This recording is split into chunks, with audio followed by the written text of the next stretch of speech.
So he came in as Mawela is what I can say is his uncle. Let me say that. Mawela is his uncle based on the fact that he married the niece of Mawela. You see. So now the tradition, it will mean the tradition of the drug cartel or the dealing of the drugs in Gauteng will continue. At one stage, I was dismissed when I was working in Santi. From police service. Yes, I was dismissed for arresting a white man in in Santi. More. Australian is not South African. He's not South African person. No, Why does he? guy coming from overseas, in England. So why is he so influential in police matters in South Africa? Polo Cele is got anger. Was he ever in the police? The Polo Sullivan was he was the head of the security at the airport. The drugs now Mawela is out. Yeah. I'll be 2 minutes in the picture. And I've written the letter twice to Banyaza Risuk that while he was during the time of Mawela, Banyaza didn't want to the premier. Yeah. I did a lot of, I did the dossier. Yes. That I sent to the office of the Premier Yusufi. Lieutenant General Tandam Konazi is a better DB. It's not that he's not a DB, it's a better DB. You see? Now, it's need me. When I resigned from the police, it was after I was charged with 130 counts of misconduct, which were fabricated.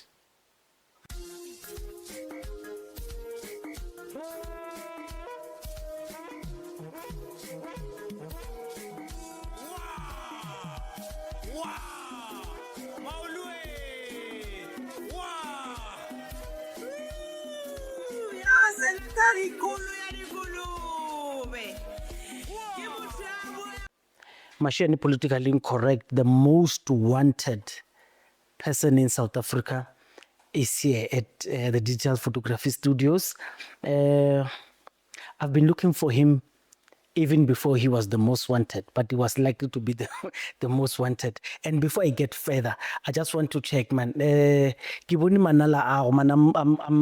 I'm interested in, by the way, here's a clean slate. You said, phone, you guys feel, I'm just going to use the phone minimally for today. But we have got a clean slate. I've not written anything.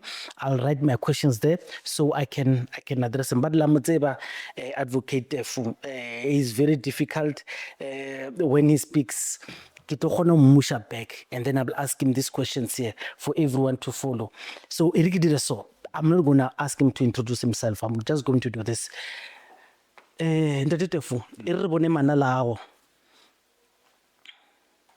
So when you were poisoned, go Cele, and some of the words we are going to use, we are deliberately going to use English words or discuss talking. So ujishitwe chefu, and then manala aga okay part of the yeah. It will impact. Okay. Yeah. So and then later ya wareko wanako until maumotronko. Cuma kosinong yeah, before here to work. Okay. Yes. So that sometimes I just feel my whole body itchy. Yes. And case low poison. Yeah. So Korea taka the kerati. Yes, miriri. Yeah. So that's why manala kanso. Okay. Yeah. So auna mangwalo a ngola ke doctor ba indicator with evidence dilo do diragelletseng. Yeah, kinale file actually. Ate githume ona mogona maphosimo. Okay. Yeah. Nikitsama actually each and every prison in a hospital. Yes. What? So bigger to no attend or one attendant, but now lots of go prison just better sa prison. Hadi quality. Yes. So literally this Dunyaga a professional doctor. A more forensic investigation. But unfortunately, it's like a purpose. Like Yeah. I cannot afford the doctor. Yes. No. No, relevant. You are a man who is troubled, and trouble follows you. You were speaking in public, and you had, after you came back, King 10 or 13 December. It's like the 10. 10. So from the 10, Take a lawyer in the Sinjamira case. Some commercial. yes, Africa. and ask is for that, and get Daniel Lee Joshua. Ne? Yeah, I'm a slow rest in peace. Yeah. So you had that space to sit down to really think of the strategy, and you realized, or hudula fase and not speak, you are not doing justice to the cause of finding justice. And before we continue, you do understand, or like everyone who's been saying, or there are consequences for what you are saying. Dilo tse o re botsang tsona mo the podcasting, go na le consequences, and there are other consequences that have already started. And you call it an intimidation. Why do you call it intimidation? Okay. Yes, yesterday I received a letter through my email. It's a letter of demand. See, that from the lawyer, the former provincial commissioner of Gauteng, Lieutenant General Mawela, because I disclosed, I said his name in relation to the drug cartel. He's a part of the drug cartel. So, on that basis, they want us, they want me, and the podcast podcast and chill, withdraw. We must desist from defaming the name of his client. He is referring to the former provincial commissioner Mawela. Yes. So now that I see as intimidation, because now Mawela now know. After one time I said everything, it wasn't Lieutenant General Nicholas. He said the drug cartel is in Gauteng, and all those things that you were saying, they are all, he was all pushing them to Gauteng. Of course, I can attest to that, you see. So now they see that now they are under siege, Bomaware. So he's trying to intimidate. And to extend that, he's even intimidating the podcaster. Like you, there are, even today, there are those that I'm going to attach the name on in relation to the corruption that is happening in Gauteng. Gauteng is a true, one we call it GP, Gangster Paradise, you see. Is a drug land here. And then some of the drugs that are here are being transported elsewhere, like in Cape Town. So, from Gauteng to Cape Town. And I'm talking here about the provincial management of SAPS in Gauteng. Things are happening in Gauteng, you see. So I'm talking about the DP, the DPC. DPC is the Deputy Provincial Commissioner. Yeah, that's good. Now, the current provincial commission, I found when I got out of the prison, I found out now the PC in Gauteng now is a Tomem Tombe. Tomem Tombe has married the niece of Lieutenant General Mawai. So in Gauteng, we were talking about nepotism. So, and then, what does this signify, according to me, when I read this, is that in most of the time, when someone has been having the previous leader is having his own things, he or she will need somebody who will cover his or her back. So in this regard, the reason now the Tomim is the provincial commissioner for Gauteng, having taken after Mawai. He knew what has been going on here. You see, so he came in as more it's what I can say is his uncle. Let me see that. Mawala is his uncle based on the fact that he married the niece of Mawela. You see, so now the tradition now it will make the tradition of the drug cartel or a dealing of the drugs in Gauteng will continue. See. So this another thing that I can explain in relation to that, to keep this tradition of gangsterism in terms of the many blue even doing the corruption. Tumim became became part of the management of the whole team about 4 to 5 years ago. That person is holding is a DPC for Vispor. Is responsible for the visible policing. Now that person was it was DPC Parase. What does it mean?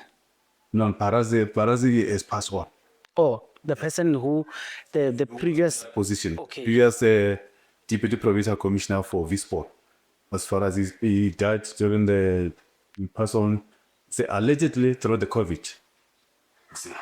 So What are you saying now? Tefo. so now, actually, the death also of Farasi. Farasi is not like he died through the COVID. COVID was a mechanism that will make things easier for the people to say that, no, that was a natural death. Actually, O ska ya bolela gape ka Sekgowa, e no re Sekhuba sela. So when you allege that that person a hlokofala ka Sekhuba, it's not that disease. They are just flagging that disease. exactly. So go ya ka wena, what happened? The person has been poisoned. Poison is working in the police. It's been applicable. There was a Deputy National Commissioner for Detection, Mfazi. He was at the national level, at the head office. He died through the poison, whereby he was like, they administered poison on his food, you see. And then by the time when he died so cruelly. He was bleeding from the nose profusely. Yeah. Yeah, you see. So in the SAPS, from the level high echelon to the provincial management, so we're going to talk about the various provinces, how they operate in relation to the linking of the head office, you see. So let me finish this one of Outing province in relation to Faraz. Faraz, it seemed like he died through that Kusam. Yes. Yes. So, well, why would Faraz be killed? Faraz was killed because Faraz was not that much, was not so corrupt. You see, as much as he was not clean person, but this man, the man who has written me a letter of demand, Mawela, he didn't trust Paras, you see. And they were like not seeing eye to eye too much. See. So he was not comfortable, Mawela. Then somehow the issues of remedial replacement has to come into operation so that this man can be removed from the way. And indeed was removed. And after his removal, to see that, it was something that was not something that we would say, or the people outside they can have the suspicion to say this person is being shifted because of something. You see, so people believed that is that Mkushane, that of 2020.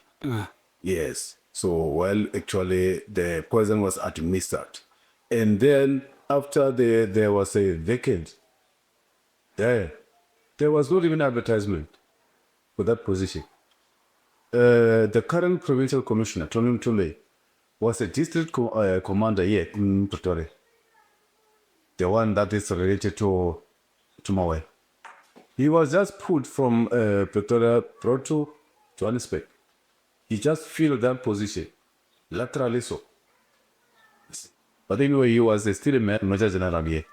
Because that position of district commander is at the level of the rank of a major general. So Mawala just put him to outing, and then that he became the part of provincial management of SAPS and outing. You see, no advertisement. Now this one is a trustee of Mawela, because while he is related to Mawela through the Mawela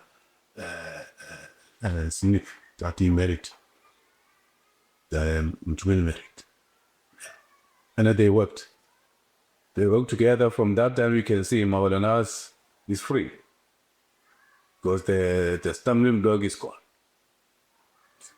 So also it may follow that what I'm revealing, it may be part of the bombs that another letter may fall. But I'm waiting for it. I tried to, even yesterday, I tried to call on that letter. There was even some cell phone number for his lawyer.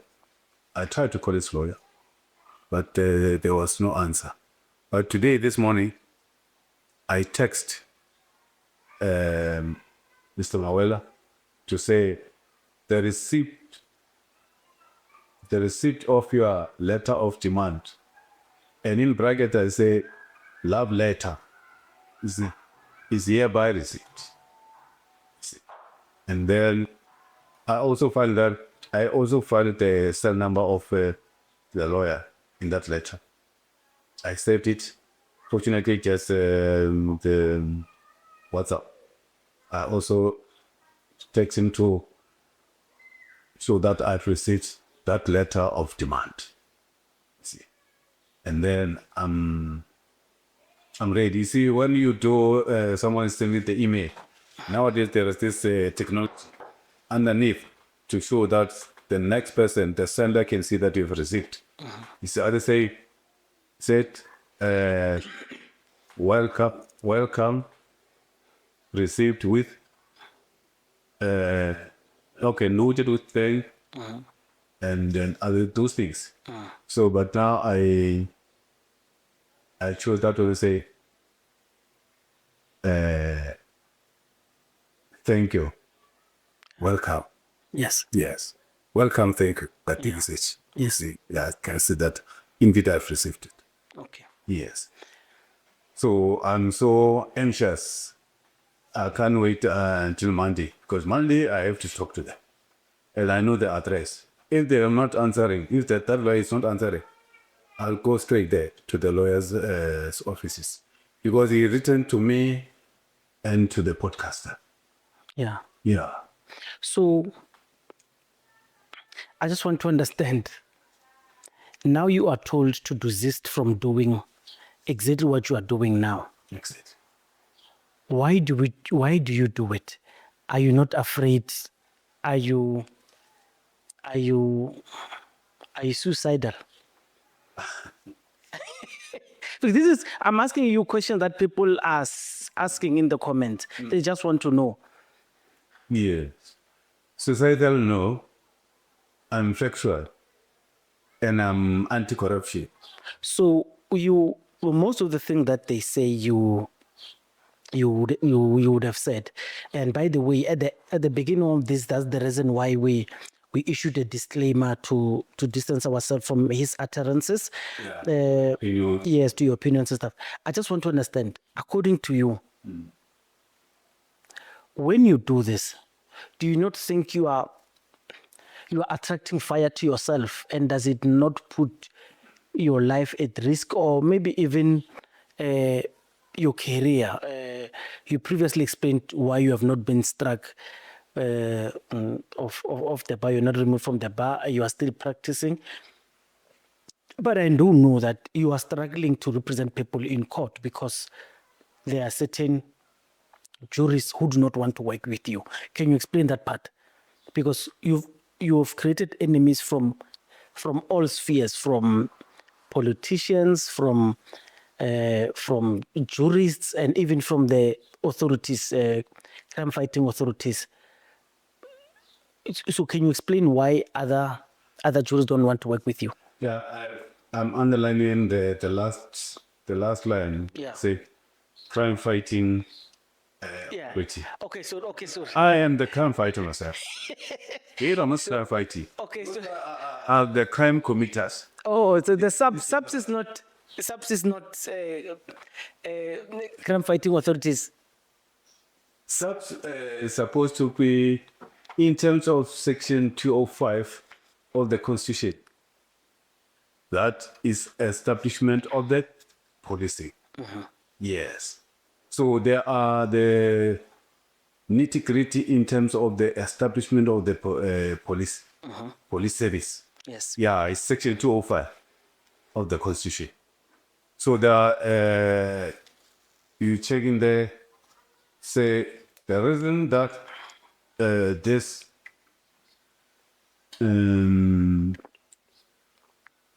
what's the called? No, there was a need for the police service to be established within the state. Remember, South Africa, being the republic, is the state. And the state, for it to be complete, it must have a government. You see? So now, the government of South Africa, we are referring to, when we talk about the government, we are referring to the various departments within the state, which is the government. You see? In the government, we've got the police department, we've got the Home Affairs, we've got both, we've got the army, the defense. Like when I would talk about the police, we talk about the internal security. Police, Home Affairs, these are for internal security. And the defense is a borderline. Yeah. Yes, it's a external security. So you are declaring SAPS as not crime fighting. The South African Police Service, ISAFA. Because you're no longer there. No, that Or you realized when you were there that I suffered. I got in 1995. So not true. And then in 1995, when I got in there, and one of those, our first training, we were called the pioneer of this policing phenomenon. We were called, that's when we started community policing. Okay. No, previously, before 1994, there was a Police force. apartheid police force. Those who were saving only for the certain race, the apartheid children, you see. So the African were excluded. Yes. So myself, I came here during the time of Transition, you see, the new dispensation, whereby the previous law enforcement agencies from your TBV states to homelands, you see, they merged in 1994. I mean, after they got in 1995, actually, you see. So they merged into the statutory police, which was the South African Police Service. Yeah, you no longer having your TPV states, your Rwanda, Transkei, Ciskei, police, Bophuthatswana. those yellow police vans gone. Yeah, but the yellow they were in the state, the so-called South Africa. Isn't it? You remember that, you've got your relative in Social Guven or one. So you see that thing, it's like the playground. It's like some people are not serious. You will be more open, thereby, let me say, not worthy. But when you are their transfer, as you go and pass the Mabopane, Giant Stadium. the Giant Stadium, then when you are on this side, on the left side of the road, you say, this is Mabopane. On the right side is Social Move. You see? And then Social Move is central, it's in South Africa. Mabopane is in Puchatswana. But you can, once you cross the street, you are in Yes. Puchatswana. Yes. Yeah. You see, this, The political games. yeah, seems like a joke. Okay. You see? But now, just like now, in terms of both Botswana and South Africa, in the former Bob. Yeah. Yes. For example, Lobase. You know that when you are in South Africa, the side, you can, people in that area of Botswana. the line, the line order of former Botswana. Like your zero as the Shakun. Yes. You see now, the South African person said, well, Lobate is the size, just a fence is Botswana. Yes. It's a Lobate. Sure. But you can go through the fence. You can jump the fence. Then you are in Botswana. I mean, you are in Botswana. Botswana. Yes. Okay. You explained a long story. It might be complicated for the young ones. Let's go back to other jurists refusing to work with you. Do you find that there are judges, lawyers who do not want to work with you? Either they don't want to brief you, or others, whether it's attorneys, whether it's judges, magistrates, and everything, who decline to work with you. Is that what is happening? No. No one is refused to talk. I was admitted as an advocate. Actually, I studied my LLB full time, but I was still working in the police. And I completed my degree while I was in the police. And I got admitted as an advocate while I was in the police. And I continued to work as and at that level, when I was admitted as an advocate, I was a warrant officer, the rank of a warrant officer. I was working at the head office, and I was a close protector at that time. The bodyguard of the general. Another problem. So I became the nomad as I was the bodyguard of the Divisional Commissioner. And my Divisional Commissioner passed on last year, September. May soul rest in peace. So I was the close protector of that man for 5 years. Well, the other Divisional Commissioner, they were having the minimum of 3 bodyguards. I was alone for 5 years. Why? That's what was the thing. And my principal was comfortable with me alone. And he headhunted me. Okay. Yes. Then, because at one stage I was dismissed when I was working in Santi. There, From police service. yes. I was dismissed for arresting a white man in in Santi. Why was that? This is a white man working for the security company in Santi. There was this security company, it's no longer existing. They call it the SAS. See. So at that time I was working for the crime office.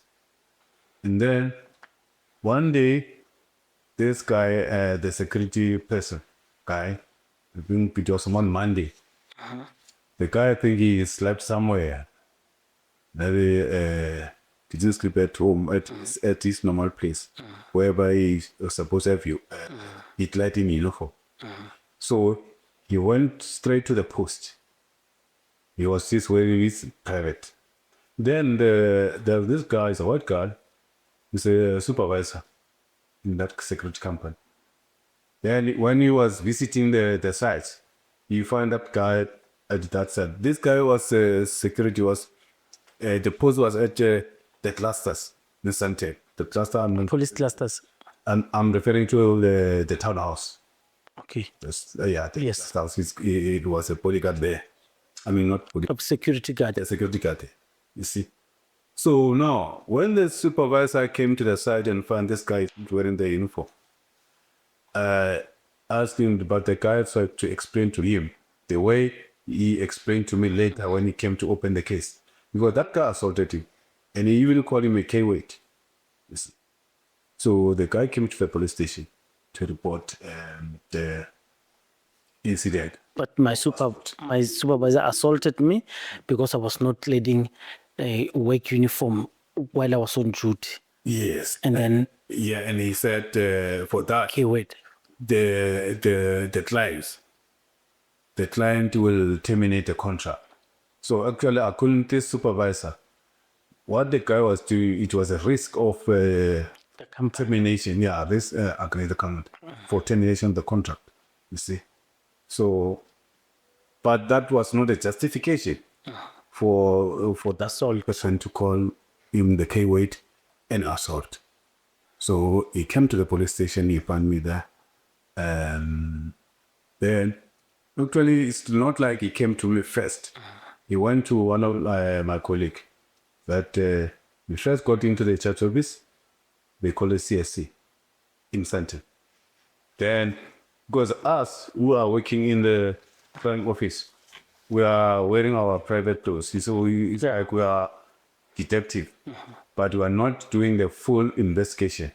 We are just a preliminary stage of investigation. You see, so we are better people in terms of understanding the crimes. We are better learned compared to those who are wearing uniform in the CSC. Because people did believe that if you are not wearing the private, I mean, you are not wearing uniform, you are wearing private. They say no, you are different to those wearing uniform. You are learned, you are clever. Sure. You see. Yeah. So, but my poor colleagues with the uniform in the church office, they are not clever people. You see. But now is that it's not just like that. Actually, that's the perception and the thinking of the people, of the public. But the public learn to be educated on other issues. By the way, he is saying people think police officers in uniform are not smart and they tend to respect those who are in uniform. This is me understanding him. This is what you are saying, right? Exactly. Okay. Yeah. So why I came to that is that normally when somebody came to the police station to open the case, we start in the CSC, Child Service Center. So start to explain. So what will happen is that you find that the case is complicated. Someone in the church office in the CSC may not understand it quickly. The reason we are there as a crime office people is for those kind of the complicated cases. You see? Then those people from the CSC, they will now send that person, bring the material to crime office. Okay. Yes. So now then that person was brought to the crime office. And then they found my colleague there. I think I was, in this case, I was out. I went across the road to buy some food to see. When I came back, I found that guy was already there, attended by my colleague. Then as soon as I arrived, he has already understand the gist of the complaint, you see. So all these complaints that are to do with the white people or actually the bully white people or the bully Indian people, they prefer that they should be given to me. And of course, I enjoy them. Because the complicated issues, it's easy to entangle them. You see? So now, the guy came to me, then I was the one who had to open the case. Did everything. And I finished everything. I gave him the guy the J88 to say he must go because it was for precautionary measures. I made it look serious. When I give J88, I mean that he must go and consult with the doctor, the district doctor for that matter. That is the victim. the victim. Yes. You see. Then after that, I finish.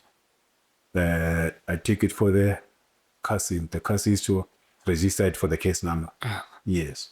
And then at the same time, I give myself that document. I assign that document to me. You see. Is it I call the is it not illegal no, to assign the case to yourself? no, because that one I can deal with it, and I can deal with that suspect Okay, and then because it's a one white bully person. So that company or that security company isn't. They were it's kind of racist people. okay. You see, most of the time you find that there are these vagrants. Vagrant, I mean, these people who are stripping the streets. Yeah, they will burn their blankets. You see, they were doing a very horrible thing to the African people. Yeah, you see.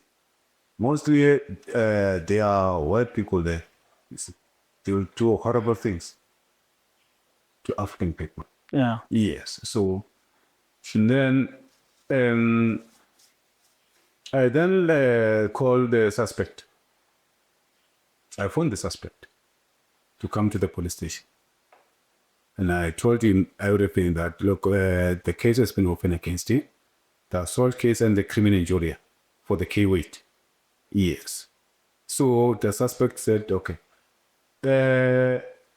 let me warn you in relation to, I come a long way with this thing of the station commander being paid in carried.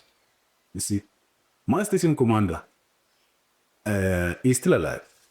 And I wish they could see the podcast. See, he was my friend, Marcus. He knows me. We sometimes go see eye to eye. I've worked about 7 stations. Every time I spend the time at a particular police station, that day I feel like I've overstayed here. I want to be transferred. And the transfer was never a problem to me. Yeah. You see. So now, my station commander, and all of them, taking white people and the male people. Yes. So, he liked so much the payment in kind. I don't want to say that word. Yeah. That's word of corruption. Okay, so you say the suspect, in other words, the suspect told you. Yeah, that guy, the guy who assaulted the other one. When you were saying this case is going to lead me into arresting you, he mentioned that I know your boss likes having payment in kind. Was he soliciting from you directly or from? No, he was not saying that. Yes. What I know, I wanted to say that company, that security company, Yes. my station commander was in advertising that company. Like when we are attending the when we are attending the housebreaking also. Because that company, by that time, they were very much dominant, and then in the area of Santi. Oh. Yeah, your Papmore, your Morningside, and all those things. So my station commander will advertise that to the members of the public. No, these are the Good security. you see, and we'll say that to the members of the public, the white.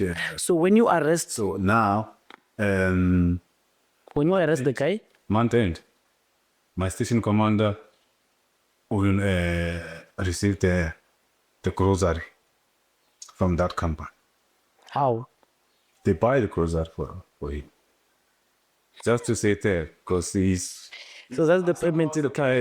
shareholder, because he's a marketing manager of the company. Yes. Yes, you see? Yeah, so, and even the baseball commander, this one is African person. Even himself, he will also get the share, you see? Because even himself is doing we say, remember, these are the 2 big people at the station. It's a head of the station. It's a white man. Is getting the grocery, which is a payment in kind for being the marketing manager of this company. And then You arrest the supervisor when? I arrest the supervisor You see. But I didn't just arrest him. After the guy is gone, I gave him the JD and I said, make sure that you consult the doctor. You see. But this one, I said, give me the phone number of your manager. Gave me. I said, no, this one I'm going to call. So I phoned to come to the station so that I can take only statement. Actually, there was another intention to arrest him. You see. So normally in terms of the law, like your Criminal Procedure Act, it's not allowing, or you should not always arrest people. If you always want to arrest the people and detain them, think about the cells. They'll be full. Yes. There are certain people that you cannot detain. Yes. You can just call them, they come. If they cooperate, then you just get a holy statement. And then they go back. You give them the date, the date of going to court. You see, they go attend the court while they are outside.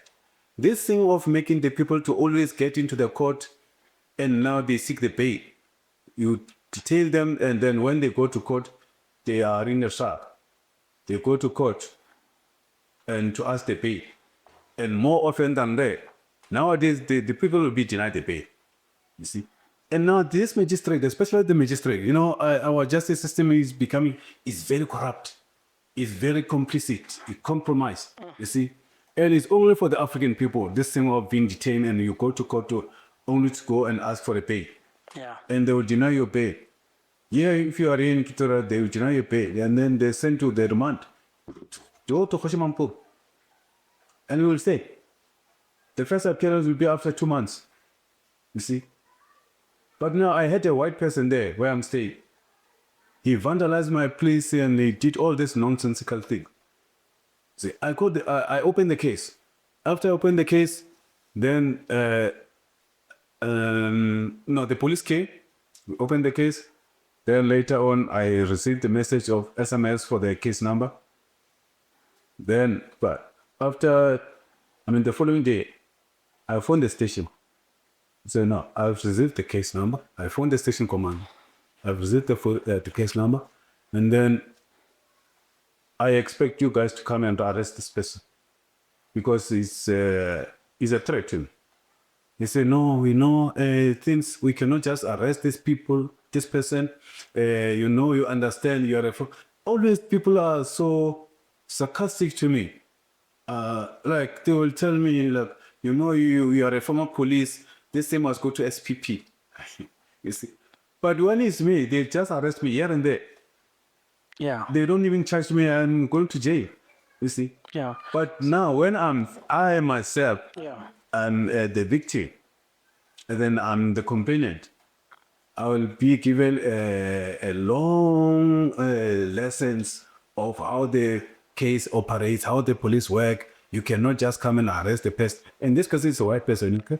Yeah. So, And then that better. And then what made you arrest that security supervisor? That supervisor. No, first time I think it was about the time might have been around 10 At night. in the morning. Okay. Yes. This incident happened in the morning. Okay. Yes. So after I finished, then I phoned this person. No, I found him. He said, I explained to him, look, the case has been open, assault case and the K-weight, which is criminal injury. He knew. I was explaining to him something that he knew. He knew. He went somewhere and he assaulted a poor guy. So that guy came and opened the case. I think he never thought that this guy would come and take this very serious and come to Stanton and open the case. So I explained to him, so I need you to come here and I can obtain your own statement. He said, no, I will come. Okay. It's this person, they know the station commander. Yes. Okay, it's fine. I carry on with other duties. See. Then, even when you said, and I'm talking about someone who is at Park Mall, which when you are driving, you can take plus minus if they're from traffic. Yeah, plus minus 15 minutes. You see? Yes. So I said, no, I think you will be here. By 11, you'll be here. He said, yeah, yes. All right, it's fine. I carried over other duties. Come 11 o'clock, the guy is not here. I didn't call him again. I just gave him the benefit of doubt. You know what time I called him? 1. 12. You see? How many grace period, how long the grace period that I gave him? 2.5. 2.5. Is it because he's a white man? The white man is not important to me. You see? I was talking to him as a human being. Yes. But he was taking advantage of me. Yes. And then because the station commander is there, right, you know, this thing of taking the bribery and everything when you are at that level as the station, it compromises the service delivered. You see? Because the people whom we are taking the bribery from, they will undermine the junior at the station. So you went and arrested him. Now I go. I give him the second call after 2.5 hours. I call him again. I say, Mr. Suni, so I've been waiting. Yeah, I said, okay, I'm still busy. Why can't I? Can I? Now, that's where I see the undermining and a serious compromising of us, the junior people, compromised by the senior. You see? He said, no, I can come. Can I speak to the station commander? Because I'm still busy. I said, Chief, you want to speak to the station commander for what reason?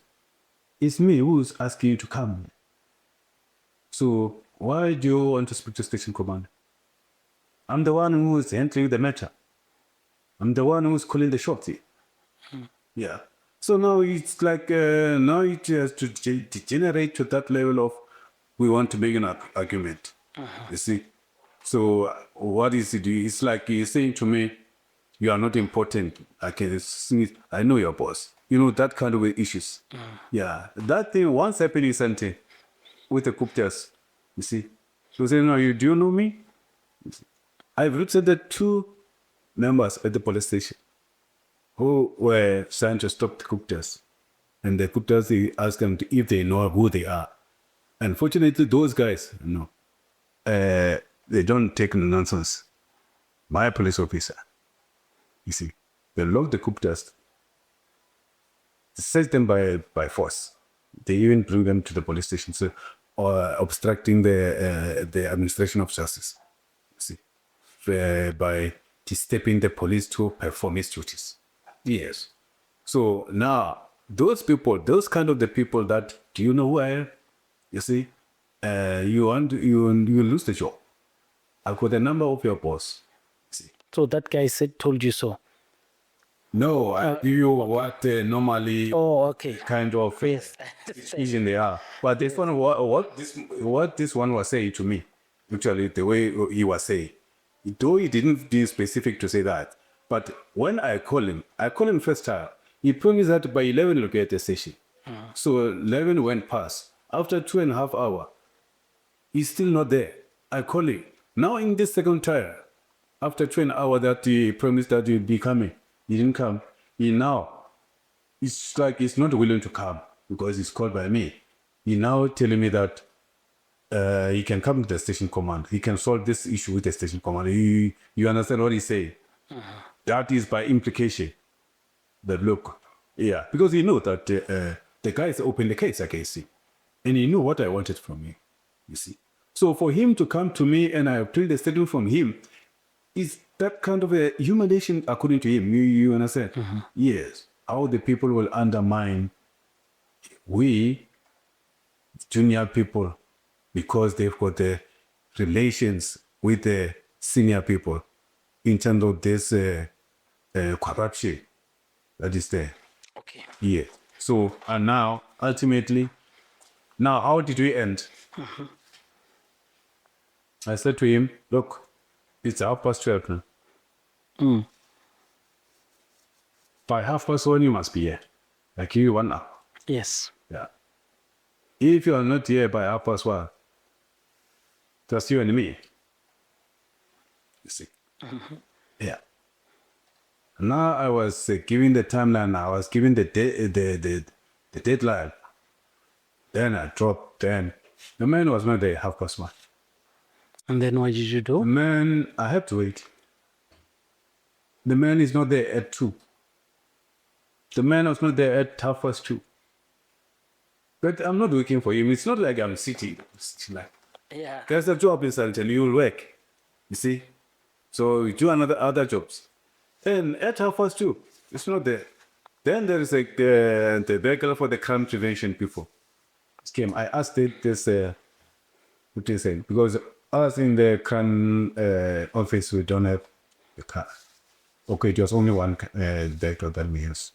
Then I requested the people of the crime prevention, this for with events. You see, I needed 3 vets. Said, guys, can you accompany me to this place? I'm going to fetch a suspect. Now that is a suspect now.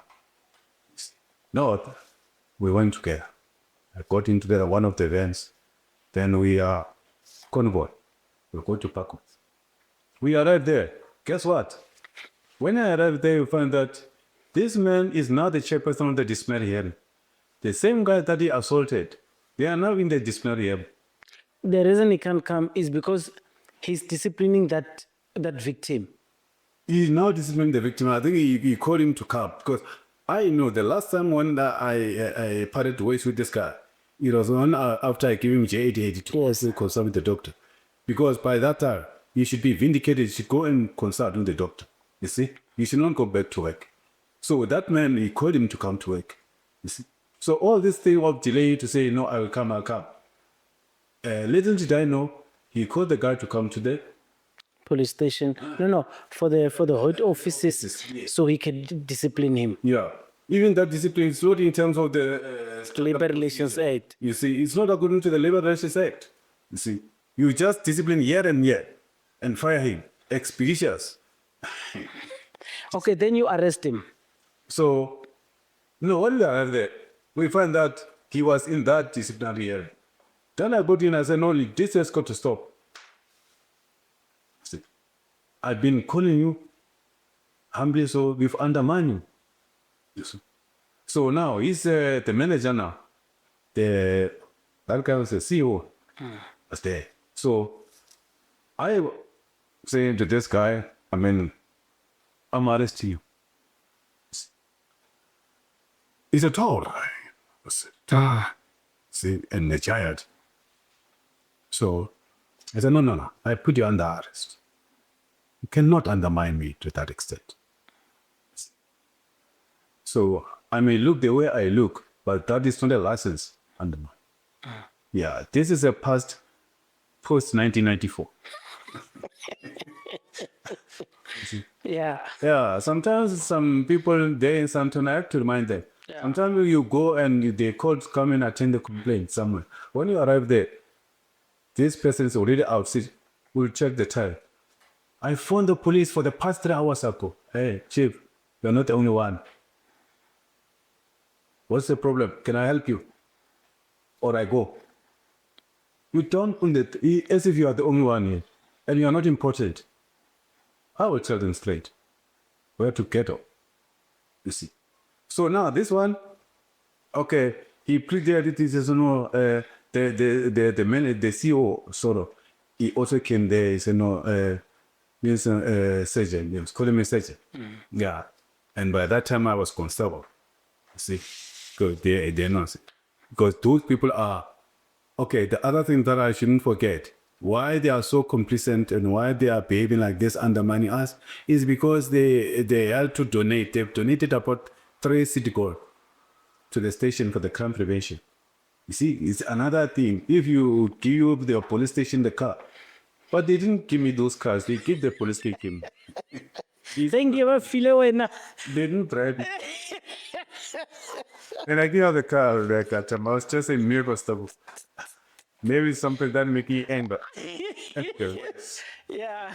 Yeah, so now he said, all right, man, surgeon, you can use the car. You can use his car, and I'm also going with you guys. It's okay, just to avoid the argument. I said, that's fine. Let him get you his car as well. And you can follow us as well. You can go together. Yes, that's right. Then, but there must be like a sandwich. Yes. Yeah. You are escorting them to the police station. Darina. Yeah, me, I'm the commanding the convoy. Now. Yeah. Yeah, I said, no, one of our vets must be in front. These people must be underneath there. And the children comes after them. Yeah. Yeah, is that manager, the suspect, driving his city court. Where's the victim? And then, no, the victim, Left at work. we left it there. Okay. We don't know what they did with him at the end. You see. So, we go to the police station. We arrive at the police station. And we go to, I said, no, let's go to the crime office. It's upstairs. So when we arrived at the crime office, I somersaulted. I became the chameleon, you see. Yeah. Yeah, I say, Mr. What? It's a Peters. But it's a really white man. But looking pink. So I said to him, you are not under arrest. I apply my minimum force in a respectful way. I said, there, I took the belt. Because I made things easy for him. I had to apply myself to him. I took the belt, this belt, Yeah. wherever he was putting there. And then the CEO was there. I gave out to the CEO. Yes. It was like, that CEO became like reddish. You couldn't believe what he was saying. I said, really? Are you taking him to the cells? Definitely so. Take him to the cells. He took his belt. Yeah, I gave to. Did he have his firearm? Yes, I gave it to To his superior. yeah, to his superior. You see? You handcuffed him. Or you walked him to the cells. Say, let's go. I hold him by the waist. You see? The CEO followed. The superior followed. Yes. Along the way, between the cells and the CSC, he said to me, I said, how can you do that? And how can you resolve this issue? I said, no. Can I phone the station commander? He said that. I said, no. You phone the station commander for what? Station commander is not the one that is doing this job. It's not the one that is arresting this. The best thing that we can do is to phone the lawyer, not the station commander. And you know that. My station commander wouldn't want to entertain that. As long as he knows it's me. You see? You want So to cut the long story short, you incarcerated him and go and put him in the cell. And I detain him. yes. Yes. And then And no one, I've made a history. It's constable. No one ever arrested and detained the people of that company. They are so arrogant. okay. Yes. So to cut the long story short, who then gave you suspension letters? The suspension letter. Yeah, when they were dealing with you. In relation to that incident. Yes. Yes. Later on, after I don't want you to explain the long story. I just want short questions so I could get to the question that I wrote earlier. no, I was now taken for the dismissal. For what? What was the charge? The charge was unlawful arrest and detention of that man. Okay, it's fine. Park it. What happened to the court case when you went to I court? was dismissed for that person. Oh, You mean that person? yes. No, the person, I have to do everything, detain him, everything. Yes. And then at 6 o'clock, we knock off. When we knock off, he's already in the cells. But now, the following day when I come back, I found the person has been released with the J499 to appear the court the next time. Okay, shut up. Around there, 1 or 2. Yes. Yeah. Okay. Okay, it's fine. And then the reason is it was unlawful. Then how do you come back to the force? Or after the dismissal. Yes. Or that was your final day. Yeah, I remember the dismissal was, suspension was I was suspended in this matter without a salary. As I was attending this disciplinary hearing at Joel Foster. So one other day I tried to delay the case. And I'm sorry for this because I just want so I can get to the question that I just wrote now. I just want to check, was that your last stint with SAPS? No. How did you get your job back? I then After the final dismissal on the 2nd of November, 2004. At that time, it was my third year at the university, the LLB. Yeah, and I couldn't write the exams after I was dismissed. So after that, I got dismissed.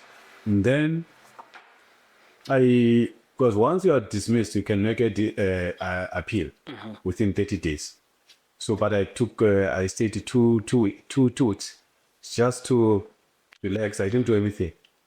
I started to do appeal on the third week. So after I've done the appeal, I then started to report this matter to the head office. Remember I was inside. I now reported this matter at the civilian secretary to the office of the minister. It was minister, by that time it was Charles Makula. Okay. Yes. I reported the matter I came straight to the head office. I reported the matter to the office of the minister. And then I was attended. Guess who attended me by that time? Civilian secretariat was my boss, who later had become is a close protector. So he saw me from that time. Oh, that's why you say he ran. I can, after his contract expired as a civilian secretariat, it was during the time of the late Cele, may his soul rest in peace. So immensely we were close. And then the person who was aiding other division, the white man, was going on retirement.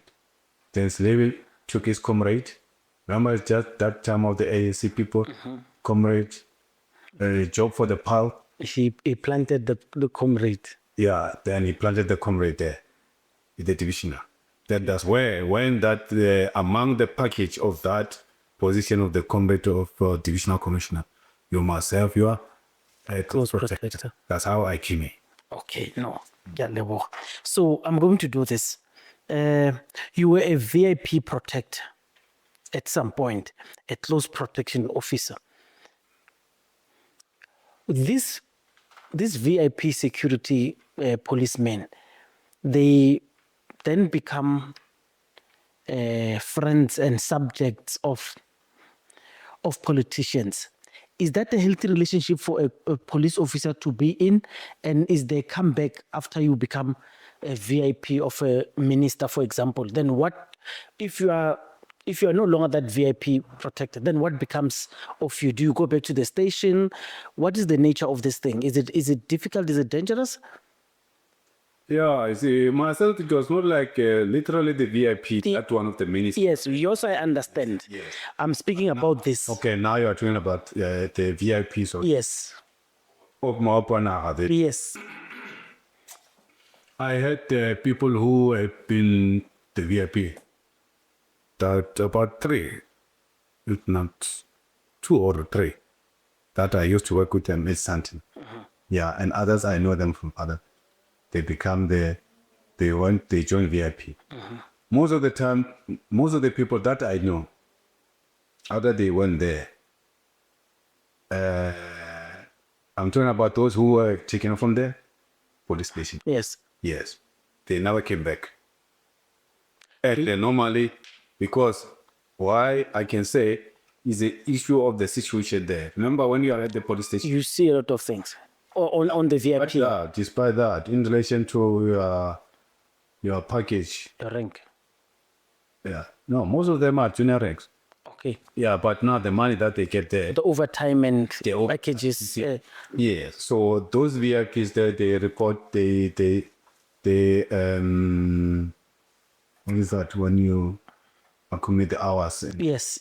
Yeah. They rate much more because of their overtimes, night shift allowance, Sunday time, travel allowance.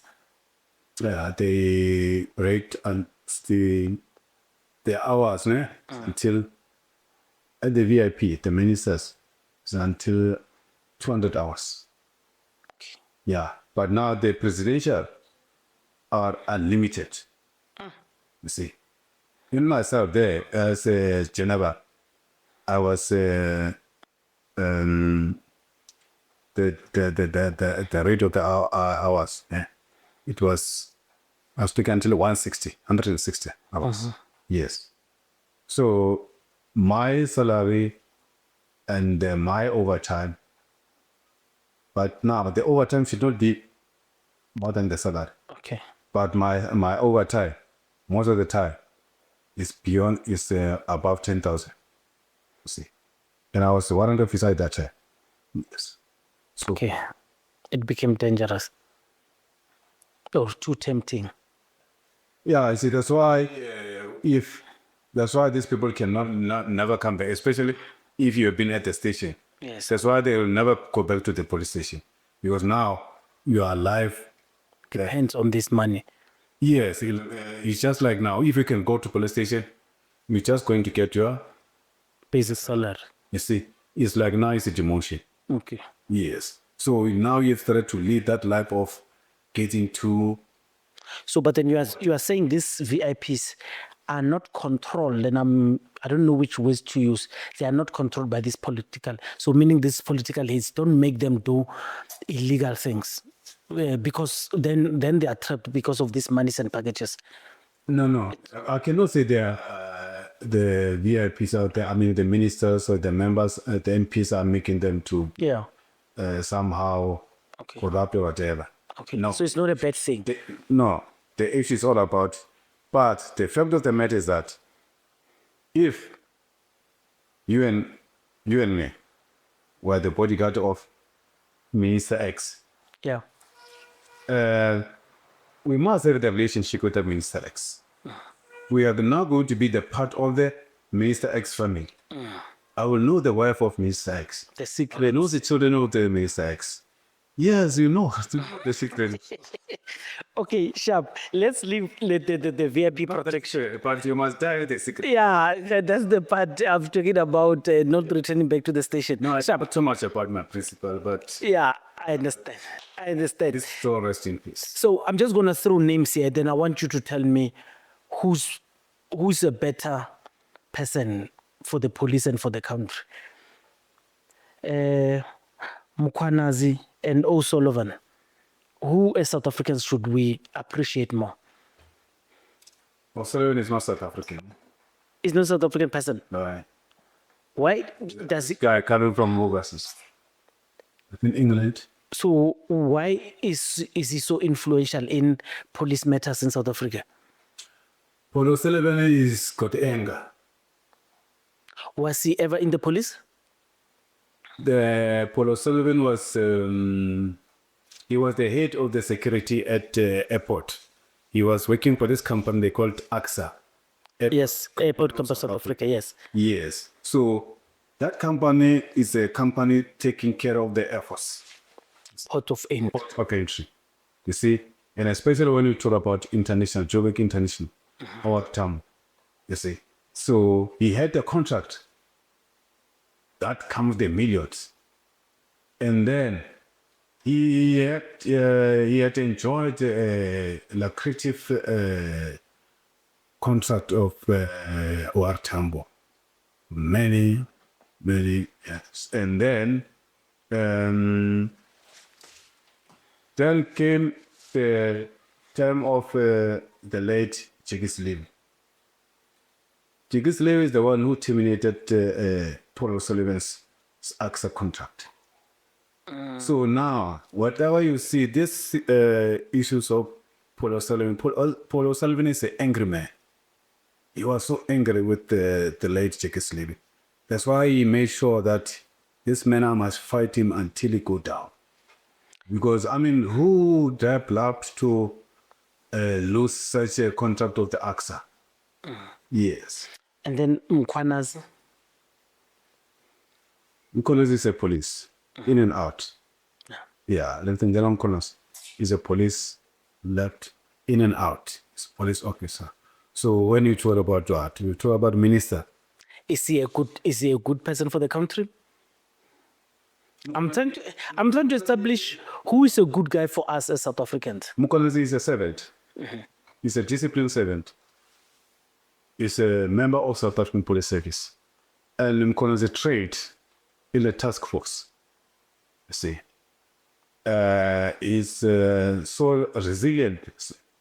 Task force is that it's a special and elite unit. Yeah. you see, in the police. So previously, before 1994, there were certain jobs that were preserved for the white people, you see, based on their eliteness and their package that comes with those things, and they're sort of like a training, you see. So in the task force, there's a time when they need members in the task force, recruits. Yeah, people will come. And then let me talk about the African people. So, because when you go to task force is not like the recruitment from the grassroots. Those people who go to the task force when the vacancies open, you must be already police. Maybe you are at the station, you see those posts, you say, hey, I want to go to task force because there are package there, you see. So there can be 300 African people who went there to be part of the task force. Maybe they say, that's what they'll take. They won't have a limit. Maybe even they need. You find that they want 15 people. But now we've got 300 African people. And we've got 10 white. Guess what? Every time, every instance, every time when you use the task force training start, it will start now. They call not reshuffle. This thing of remember Yes. the Shortlisting. the vacancies are 50. 300, more than 300. 310 people. Yeah. No, 320. Yes. Junior are white. You see, 300 are African. Every time after each and every Shortlist. Every phase. every exercise, then they will finish. So guys, yes now, how many of you are still interested to go to the next phase? You will see hundreds of African people say, thank you, we below. Yeah. Come on, 200 are left. Tomorrow, that 200, I can tell you that just that day, first day, when, after hours, after the business is done, I can tell you, you've got 98 who are left. So are you saying our people willingly don't want that tough job? It's not about they don't want that tough job. Sometimes Are you saying it's too tough for our people? the training there is too tough. That's why they can allow a maximum Yes. number of people. They will just know that the vacancy. They will just cut themselves up. They do. Naturally, these people are just going to cut themselves out. Okay. Yes. You see, just like So, but it's about it. So, but I've got the full gate. They will go underneath the water. But myself, I've got the full gate. We will start going there because water getting in the river like Submerged, yeah. I just see the death with the phobia. Okay. Yeah. So it's not racism. It's just our people do not like that kind of training in the majority. Is that what you say? It's coupled. No. They are getting issues, né? Like now, leadership. Yeah. If, Erasmus Kloof, Yeah. actually those people who are there, they are rich people, you see, and they offer different rights to you. But they don't want you to come and stay at the Erasmus Kloof. But they won't tell you that don't come and stay there. We are in the democracy here. Or they'll find ways. You will be seated by the money. I understand. I understand what you're saying. Okay. Automatically, it will be the natural volition. Okay. So even in this kind of a training, they know the white guys is a natural volition, you see. But now, once there are minimum people, so now the person like Nkonas survived that training. I think they were about 3. I know of him, otherwise Mashangu, and other. Those who left, survived the task force, were 3 black, the whole country, including Nkonas. Okay, sharp.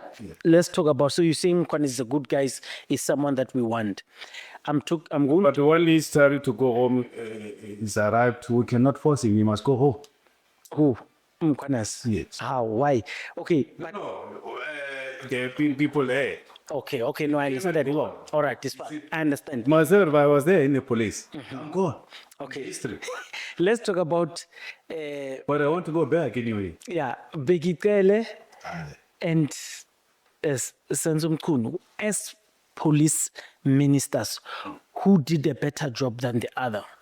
And who would you keep if the choice was there? Okay. I'll keep Senzam. Okay. I don't want to open a can of worms. In 5 minutes or 3 minutes, explain why. Why Senzo is a better? Yeah. Why Senzo is a better minister? Fortunately, I've seen that. Okay. You've worked. I'm not closer with talking theoretically. Yeah. Yes.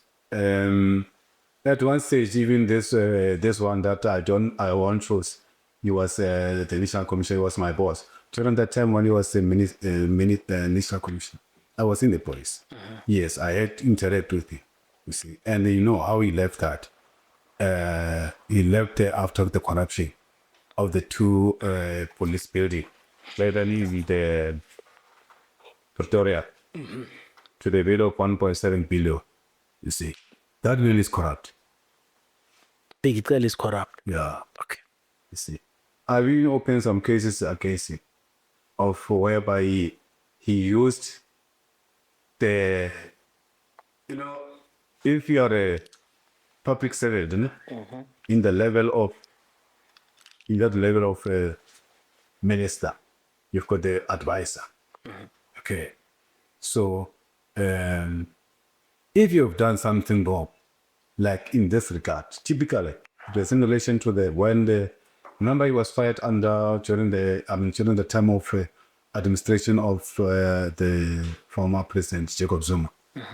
Yes, for that kind of corruption of the building as well. Yes, and then President Zuma fired him after the remedial actions and the report of the former public protector, Professor Matonze. He was compelled to fire him. Then he was fired.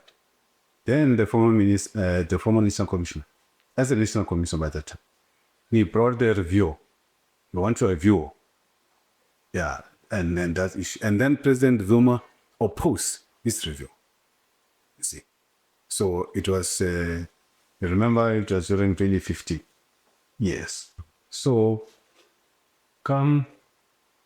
you wait for that, but he was dismissed, everything. Okay, finally was dismissed because of the report of a Mole Commission. Judge Jake Loy. May his soul rest in peace as soon as he was a judge in the Free State. So Zuma appointed the Mole Commission, the one that confirmed the remedial action of Matonze. Thereafter, Commission makes its recommendations that this person is not fit and proper to be the National Commission. Was fired. And then he brought the review. See. So, review was brought at the Pretoria High Court, and the from President Zuma opposed. And then Zuma got out. You remember, it was during December 2017 when he was forced to step down. And Ramaphosa took over as a caretaker president. Remember that time? Yes. And then in 2018.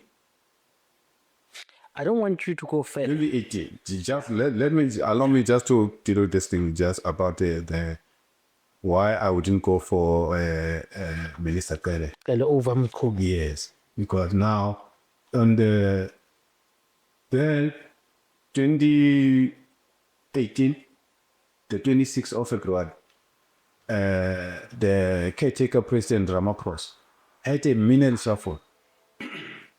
If you remember that, he had a minute reshuffle, and then that's when we took out Mbalula out as he was a minister of the police, and then he brought in Bheki Cele.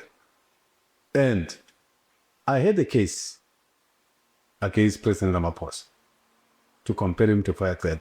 And in relation to that, President Ramaphosa appointed Mr. Cele as the Minister of Police When Mr. Cele was still not so honorable, there was nothing honorable about Bheki when Ramaphosa appointed him as the minister on the 26th of February 2018, because he was still waiting for the review to appear before the court.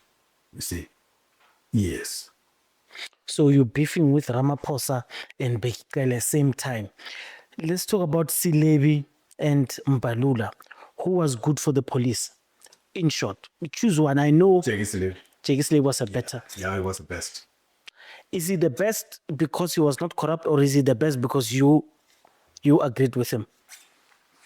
He was the best in the sense that he was a civic, the late National Commissioner Cele. He was the best in the sense that he was a public servant. So and he cared about the society or the community. He cared about the police. You see, he will, by that time I remember I was working in Santin. He will give himself the time to visit the police stations. You see, because the core function, the central nervous system of the policing is the police station. You see, we're now having the national commissioners nowadays. They don't even know some of the police stations. They have never even been there. You see, you are Masamola. I've never seen that Masamola to any police station. It's always at the head office or the programs to go and do whatever. So Cele will visit the police station and will ask them the problem. The detective, everything. Do you have the resources? You see, I'm giving you this because I remember there was a time it's a lot of instances. His conviction, does it make you think Neba Musukela or he was indeed guilty? And then when he was convicted, that's when I got the post of warrant officer. I became the close protector of the divisional commissioner, the late. Then I became left to the head office now. See, so my principal was very close with the late. So you understood him closer. I know him. And if you, just to remind you, it was during that time when these issues of the athletics and started and everything, you see.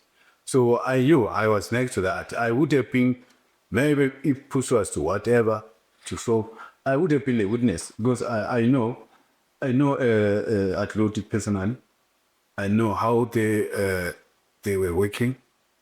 Actually, I started to know athletic in Santin because he was, when I was in Santin, he was in 2002 and 2003. He was reporting there were bail conditions every time we come. Remember, I got the position of the close protector in 1st of December 2005. You see, that's when I came. So Glenn Agluto would come and sign by you. Wait, I was in Santin. That's where I knew Agluto when it came to sign the bail conditions. You see, then I came to head office. Little did I know that I will meet this family of Cele and Agluto and their friends. Damn. So you know the inside information. So do you believe that the criminal underworld do control the SAPS? There is a relationship. I agree. Who is more influential? That's another thing. Who's more influential? Who's influencing the other? Without mentioning names. Who is influencing Yeah. It depends. So meaning. Remember, there are different levels. Yeah. Yeah. Like, let's say, I know how the underworld in Cape Town works. I'm talking about Cape Town as a provincial. You see, you find a certain provincial commissioner. Remember, the SAPS got the provincial commissioners in 9 provinces. And these provinces are working differently. We've got the province like Free State. It's compromised. That woman there in Free State, the provincial commissioner, BP Mosoyan, is compromised. Why? She's corrupt. Very corrupt. Free State is dysfunctional. Members are just being fired. How can you be fired by the text SMS? They say no, we are dismissed. You read on your phone. Surely it will be easy for Pop Crew and Sapu to win such cases. Are they not? They're supposed to be easy. They're supposed to attend those things, but now, who are you talking about? Popper and Sapu. They are compromised. They're sleeping on the same bed with these corrupt employers, provincial commissioners. You see, so there are no people. The members of South African Police Service, they are on their own. The members on the grassroots. There's no POC. Forget about POC. Does Pop Crew's relationship with COSATU detrimental to the cops? This is a compromise, I can tell you. Actually, the union is supposed to be apolitical. This thing. Yes. So, as for now, in the police, they are no longer union. Those guys are for themselves. While you are talking about the VIPs, people that cannot go back, I say they cannot go back to the police station because on the basis of the perks that they get, it's like demotion when you go there. The same applies to the union people. Once someone is at the provincial level, they want to go to the NOP, missioner level.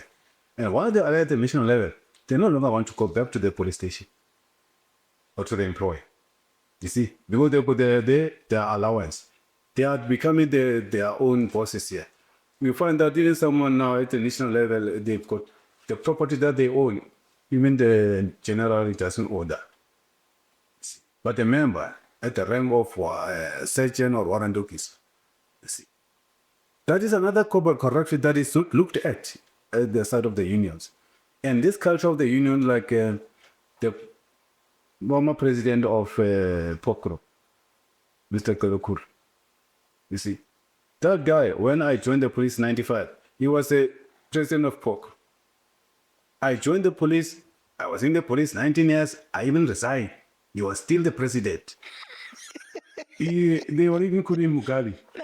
That was still president. See?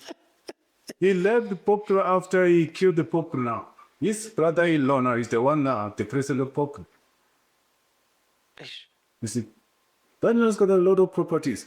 I mean, when it's like this, actually, Pokro is no longer functioning. It's no longer even meeting the requirements in terms of the labor Recognition agreement. No, not recognition agreement. Remember, when the union has to be registered, you register through the labor registrar, the Department of Labor. Yeah. It's no longer meeting the requirements, actually. Because why? Remember, the union is NPO, non-profit organization. You see? So it's for the interest of the members. Yes, it doesn't own by anyone. So now, there are a lot of monies that have been lost. Like at some stage, 80 million has lost. It's lost when you check. Those people, high echelon of Pokro, they've taken the money. And then even the audit. The audit, yes, is in the rate. Yeah. So they're not submitting to the Department of Labor Register. So now, if the union is no longer submitting, they admit that there's no longer audit. You see? Yeah. Many times, the auditors, when they come and do the auditing, the external ones, there is a red flag. And then they will be given the money. You know, the job of being auditor is very dangerous. So I can tell you, because if you want to do your job, you will die. This one will tell you, hey, don't go and cook just be the chef. Yeah. Cook the statement. Talking about money, Statement, yes. as an advocate, and you told me that you are still practicing. I'm told you guys earn around 25,000. Maybe N is a different word. You charge around 25,000 per day. Is it true, plus minus? No, it depends on you. Not only advocate is advocate. Okay. Yeah, so you are treating as like the practicing. Yeah. Okay. Yeah, like myself, I check. Because we are regulated actually. Yeah. I'm a junior advocate, but I qualified to be senior counsel. I've got more than 10 years. Okay. Yes. So instead of people lying to you that I'm struck off the road, that's when I was supposed to be given a seal to be a senior counsel. Okay. So an SC comes automatic, or It comes with experience. It comes after experience. If you earn these stripes after this long, then you are regarded, or is it awarded to you to become a senior counsel? You apply. You apply. You will be recommended by your Peers. Your people at the group. Yes. Okay, so that has not been happening to you. No one has. No, I didn't do that. Hence, I'm saying that other juries don't want to work with you. No, remember myself. Yeah. I've been independent. Yeah. Yeah, the side bar. Okay. Yeah, not in the group. Okay. And I never wanted to be the part of the group. So What? I want. Been in the group, I would have been long been this part. Because people were watching from, because I wouldn't take those things that are happening there. You know, in the bar, especially in Pretoria, they are so racist. And they will treat you like you are when you start doing the population is like when the attorney to be, or aspirant attorney, is serving the articles. It's under you've got the principal. Then for advocate, it's a populist. So there is a populist on the sidebar anyway, but that literal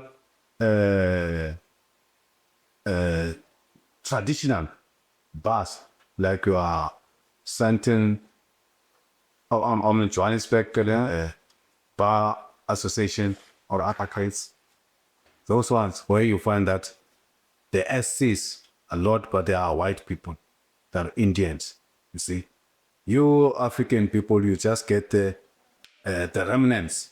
You see, yeah. Some of my colleagues, some of them they went to go. It's like when this is advocate Tefo is practicing at the Santi chambers or Johannesburg chambers. It's like it's important. Do you have caps? Is there a standard that says an advocate must not charge over this much? You understand? I don't know what is an attorney, what is law. So do you have caps? The reason I'm asking is I just want. I said it already. I said in terms of our ratings that yes, we are regulated. Yes. So that do you have them in your head? How much? What is the minimum, like the threshold that an attorney, or let's just talk about an advocate, charges at line for a brief, and then how much is too much, and what is the unit? Is the unit called a day or a court appearance? Now we have got the so-called day fee. Day fee. Like if I have to go to court, like today I'm representing you in court. Yes. I'm strictly for the court. This day, my full fee is 25,000, I can say. And then furthermore, if you want to know more about those things, the LPC can explain. LPC is the regulator. They do have those fees under CS. Okay. See, and then the other issue about maybe before I forget it, LPC is here. Yeah. But let's talk about LPC. Yeah. While you are speaking about it, what is the LPC? LPC, Legal Practice Council. LPC. Is it? And then LPC, it has been established in the Act, Section 28 of LPC. The Act 28 of 2014. Just right there. 2014.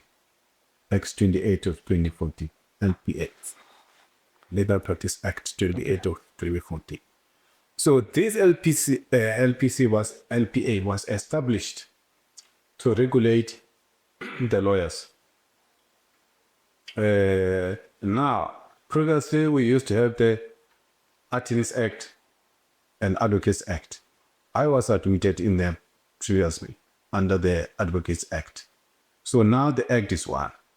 Both attorneys and advocates are admitted under one Act of the LPC. Act LPA 28 of 2014. So now the issue is that why we have LPC now? LPC is a successor of law society. Oh. In the provinces, we used to have the law society, like laws. Yale Hotel Hospital, Northern Transvaal. And now, after the government has realized that there are some independent lawyers who are giving us a help, then that's when the LPC come into the picture. You see, LPC is a government scam to control the independent lawyers like myself. It's a scam of the government. We are controlled. And then we've got the So you, in other words, you report to the LPC. The LPC gives you license to operate. LPC is a regulatory body for the lawyers. Okay. That's what I'm saying.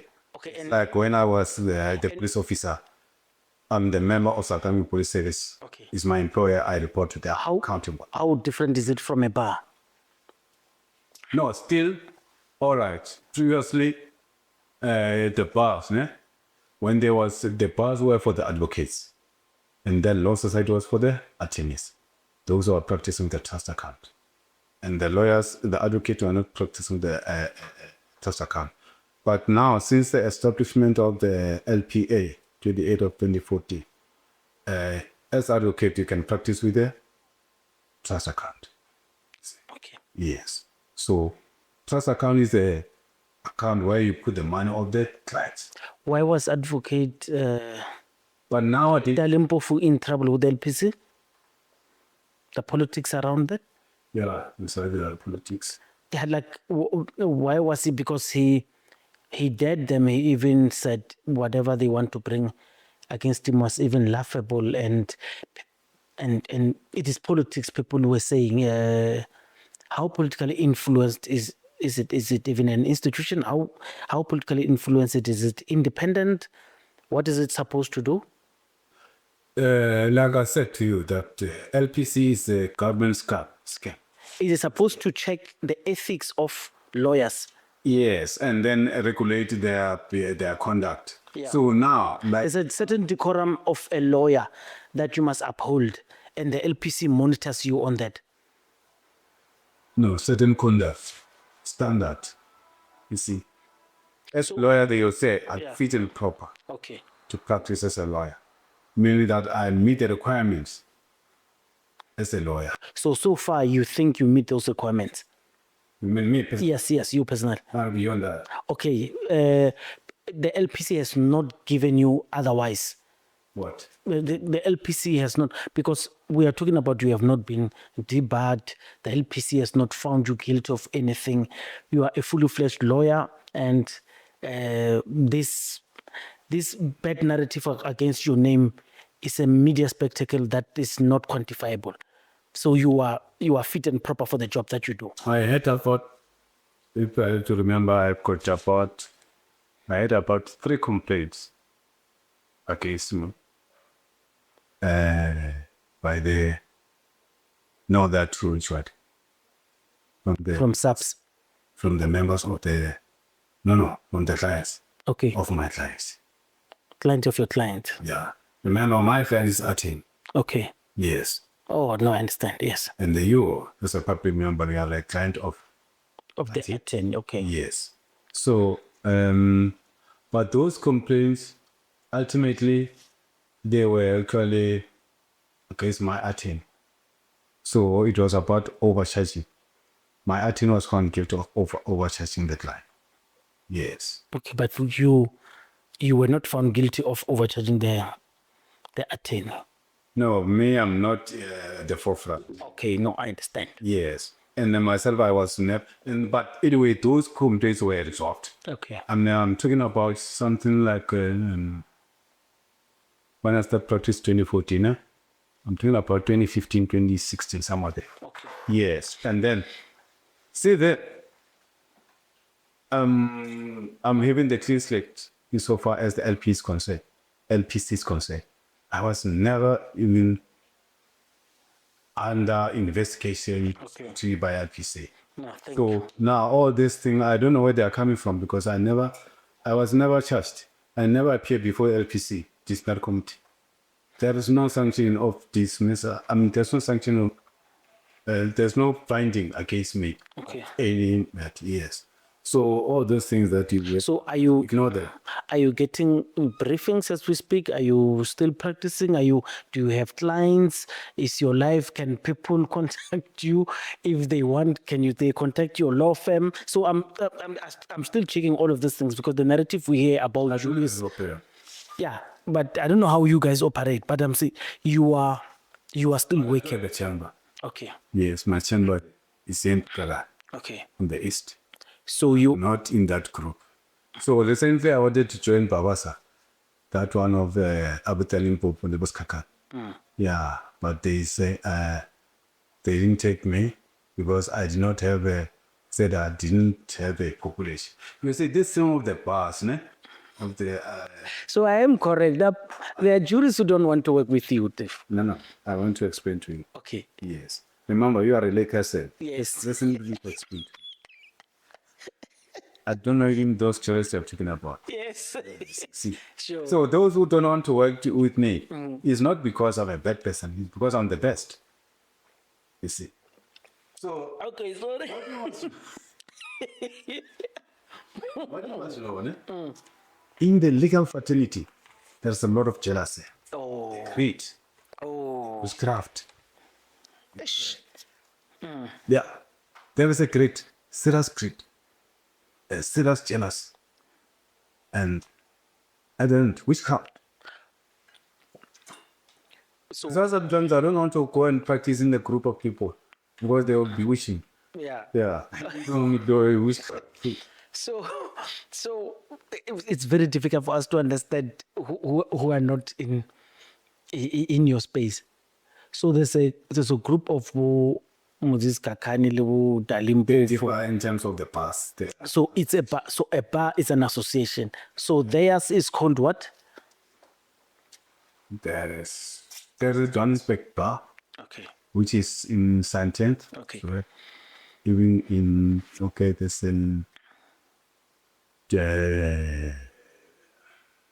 in Johannesburg is in PG. Okay. So And then most of them they're in Santent. If you talk about Johannesburg. okay. Yeah, here you got the Brooklyn, you got the Hazelwood, a lot. But at the end of Pretoria, there are a lot, most are the white people, and I don't want to be in those combos. So Choirs. a group of those people can decide that they don't want you to belong to their bar and they debar you. And that.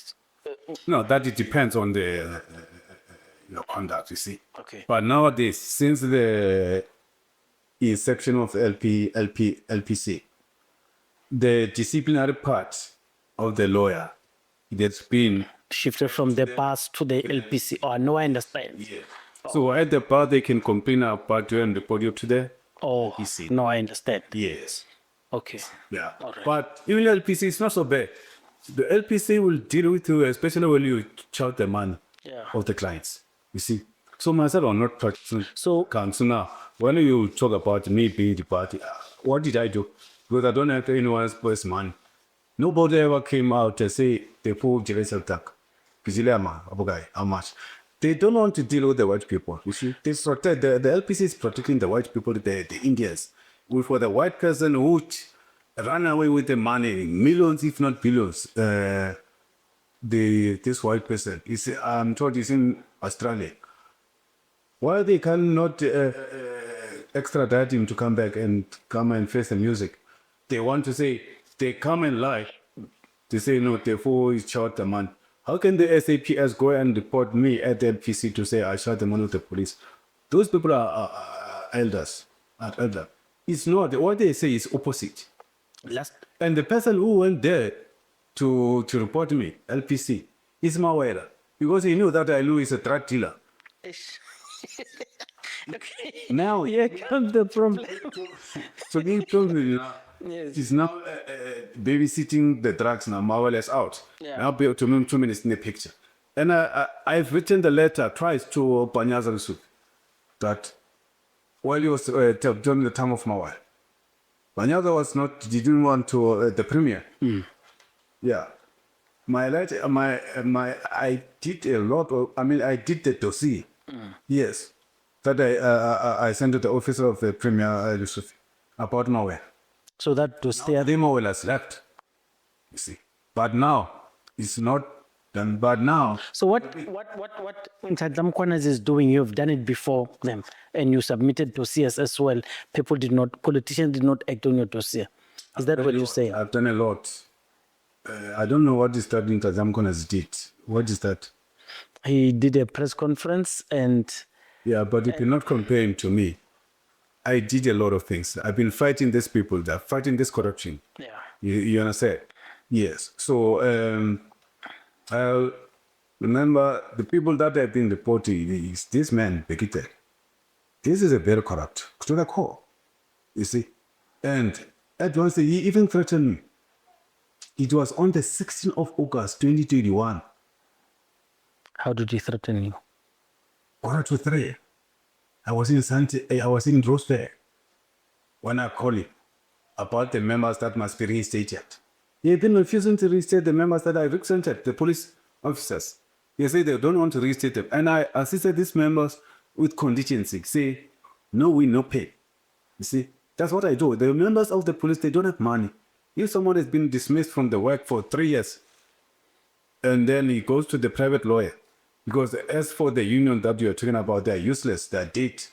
These guys and the NOBs, national office bearers of the unions, they are desperate to shout them out. So you got these people reinstated?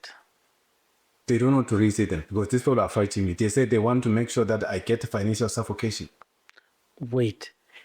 So you were begging him to reinstate them, or you won? You had a. I was selling. You got an award for these people to be reinstated at work. They've got the court order. As I'm talking to you now, who's the provincial commissioner in Gauteng? That provincial commissioner in Gauteng told me is in contempt of court. By not reinstating those people? Yes. Well, there's a court order. I even ended up now, after that, some of the court orders and everything, I ended up attaching in the Minister of Police. You see? The reason that Mawela also, Bheki, therefore they be with me because I attach in the police. I've attached the whole police station in Dexter because they didn't want to reinstate my clients. You see, through the sheriff in Stilfontein. Yeah. Sheriff Dexter, but he's still in Stilfontein. Yeah. Yeah. I've attached everything with Dexter police station. All the cars. So when they after they heard that the sheriff is going to remove the cars, they took the cars. I remember in 2020, they took the whole fleet of the police station. They took it elsewhere. Well, my time saw them taking all the cars. Yeah. The state beggar. They said no, they are going to spread them somewhere. They got the COVID. They're going to spread them. They took them somewhere. They've taken those cars to the certain area. So there's no service delivery now? They knew that still was coming. But the issue is that what disappointed me and the sad part about this whole situation, when my client had to be assisted, even the sheriff are afraid of the police. So as we speak now, after all those years, your clients have not been reinstated? They haven't been reinstated. But So the warrants of execution that are at the about attachment at the SAPS, they worth 14 million. so These SAPS. Oh, okay. okay, from that Bheki Mawela and now Masamon, they gang against me to have the meeting. So they are jealous that you'll get 14 million. I'm a tower. Not about Gerald being getting 14 because I exposed them. I showed them they are useless. You see, are very useless. Okay, I think we are closing now. I just want to check with you. You have said your piece. Is it even peace? In closing, what do you think it's best for South Africa going forward? What Do we need a president? Do we need a strong arm police minister or commissioner? Do we need a commissioner if we've got a police minister? All of these things, just in 5 minutes, just close this for me. As South Africans, people are watching you, they just want to understand. Then what is it that we need to do as South Africans? Now, currently, Yes. For South Africa to tend to be good, because there's a commission of inquiry that has been cooked to close the whole thing. What is the best thing for South Africa? currently, number one, we don't have South African police now. What is the solution? Why I'm saying this is because the National Commission is complicit, Masamon. It's got a corruption case. And it's there, sitting. It's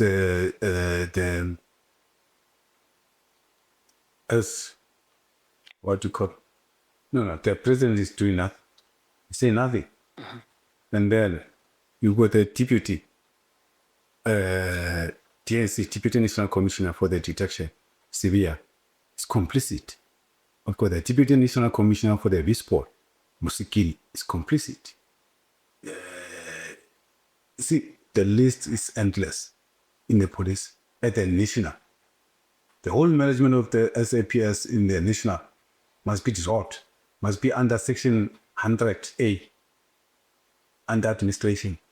You see, and there, why President is not acting against the National Commission? Because in terms of Section 207, subsection 1, says the President as the head of the cabinet must appoint a man or a woman as the National Commissioner. So Masamala is accountable to the President. But President knows that Masamala is a part of the Louis Vuitton gang. The corruption of the more than 230 million somewhere. You see, he's not doing anything. Why the President is not doing anything? President is complicit in the Palapa. And Masamala protected President on Palapa. You understand? Yeah, we got a lot of the mafias guys. From the head, the fish, rot from the head. So we are on our... What is the solution? Solution, okay. Anyway, in the SAPS, South African Police Service, is the situation of the better devil. They're all devils. But now the better devil. It's just like in the situation... The better devil. It's a situation where people are blind. And now is that we say one item in the kingdom of the blindness is the key. You see?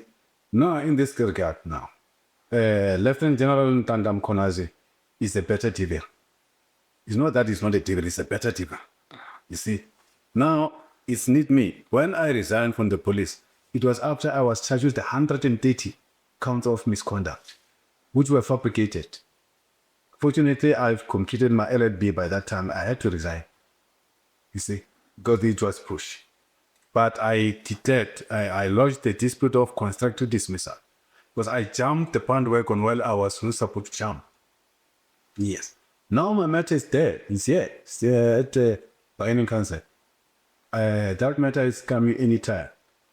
And then I must go back in the police and fix the police. As a Lieutenant General Malesalatif. All right, sharp. In closing. So, team me up with the Lieutenant General Konas. Yeah. Yeah, as he's good in the peaceful policy.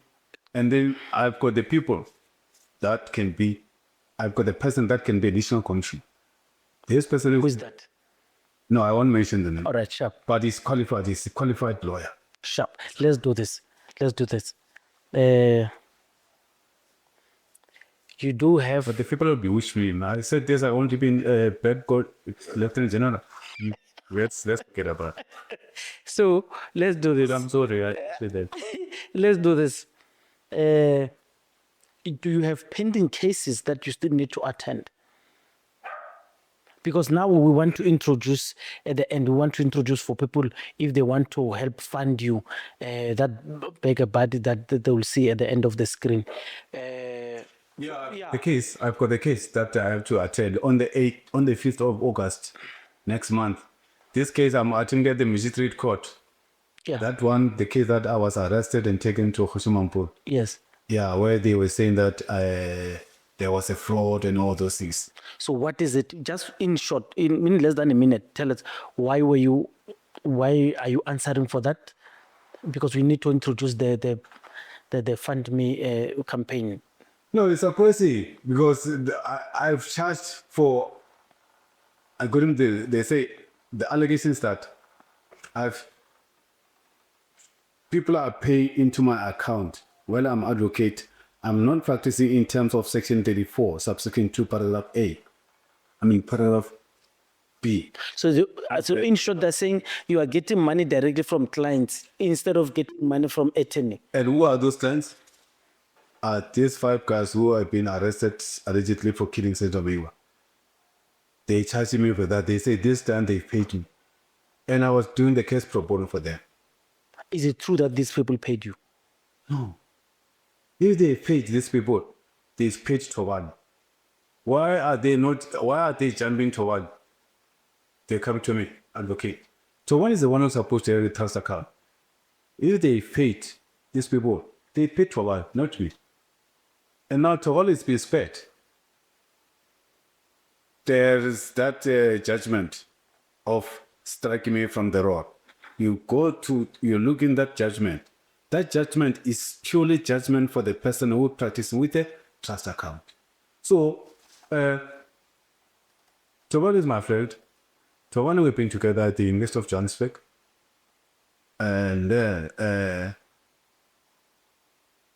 unroped him in the Sendo Miwa case as someone I know that I will trust and he will trust me. You know, I don't want to work with the attorney that I don't know and I don't trust. You see, I roped him in this matter concern. But at the end of the day, he sold me out. How? Because I'm the one who's wanted here. I'm not wanted in this case. The lawyer doesn't want me. Neither doesn't want me here in this case because they know my capability and my ability, my experience and everything. So now they wanted to find some mistakes here. They look, every attorney that I will work with, they want to scrutinize that attorney. You see, they check into Towan. They found that Towan has got no, the trust account of Towan is in shambles. It's a mess. And as a result, it's affecting FFC, Facility Fund Certificate. He does not have. So how did he betray you? No, listen, no. Look, you are the instruction attorney of all Cartel. The enemy that we don't want. And here you are. You don't have anything.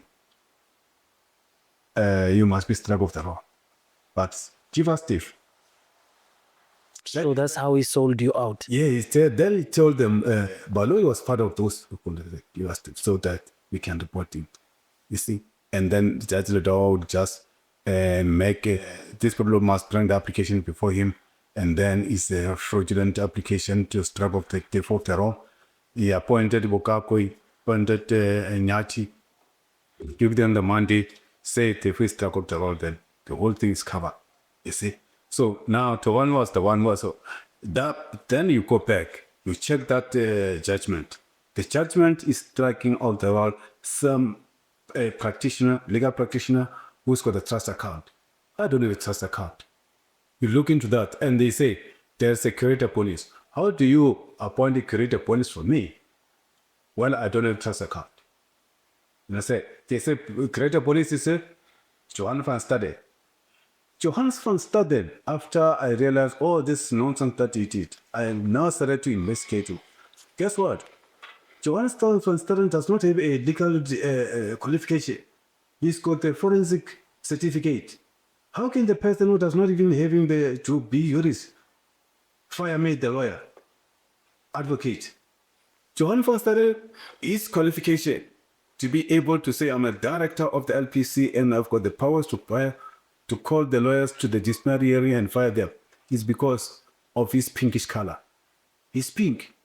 That is the qualification. Phyllis and Clark. It's not white. From the Bible, there's no white man at the beginning.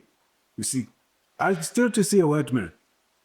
Okay. Yeah. While speaking about that, please tell us about your. We are in your podcast. politically incorrect. Yes. I often say to the people, I don't owe any politician to be politically correct. Yeah. You see, I call it as it is. Yes.